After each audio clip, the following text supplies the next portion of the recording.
আসবে। তো এটা 60 ডিগ্রি হলে এটা কি অর্ধেক হয়ে যাবে, 30 ডিগ্রি হবে। তাহলে পি এম এ এটা হবে 30 ডিগ্রি। এই যে অ্যাঙ্গেল পি এম এ, এই অ্যাঙ্গেলটা 30 ডিগ্রি। এখন আমরা tan থিটা ইউজ করি, কারণ আমরা লম্ব আর ভূমি সাহায্যে কাজ করব। tan 30 ডিগ্রি, এটা যদি থিটা হয় তাহলে এটা হবে লম্ব, আর ডিভাইড বাই, আর এটা হবে ভূমি এমপি।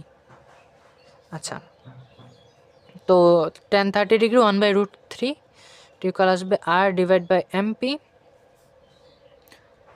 তাহলে এমপিটা আসবে √3r। আচ্ছা, এটার মান তাহলে √3r। একইভাবে দেখবা, একই লজিকে এটাও √3r আসবে, এটার সাথে এটা যোগ করবা, এখানে লম্ব আঁকবা, এটাও আসবে √3r, সেম প্রসেস। তো এটা কত পাইছি, 2r। এখন আমাদের দেখো প্রশ্ন বলা ছিল যে বাহুর দৈর্ঘ্য 8 একক, তাহলে mn এটা ইকুয়াল 8, কিন্তু mn দেখো, mn কিন্তু লেখা যায় mp plus pq plus qn, এটা ইকুয়াল 8।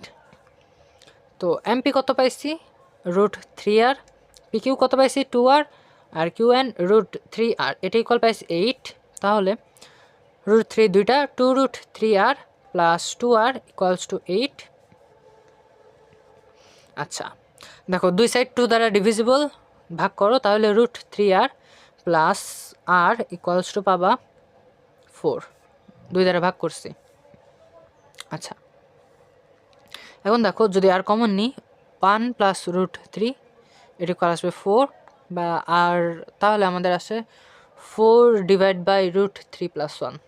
আচ্ছা, আমাদের আর এর মান কিন্তু এটা আসছে, কিন্তু প্রশ্ন বলা ছিল যে আর আসবে a√b মাইনাস a আকারে প্রকাশ করা যায়, কিন্তু এখানে তো আসে নাই, তাহলে এটা কিন্তু আমরা অ্যান্সার বলতে পারবো না। দেখো এখন আর পাইছিলাম আমরা 4 ডিভাইড বাই √3 প্লাস 1।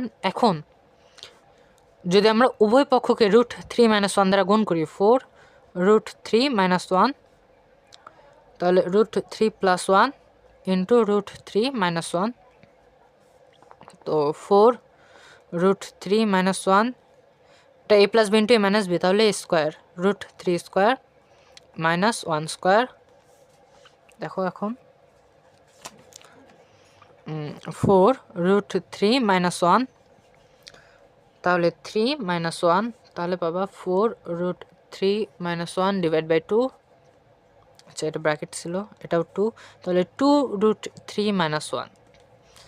আচ্ছা, এটা গুণ করলে পাবা 2 √3 -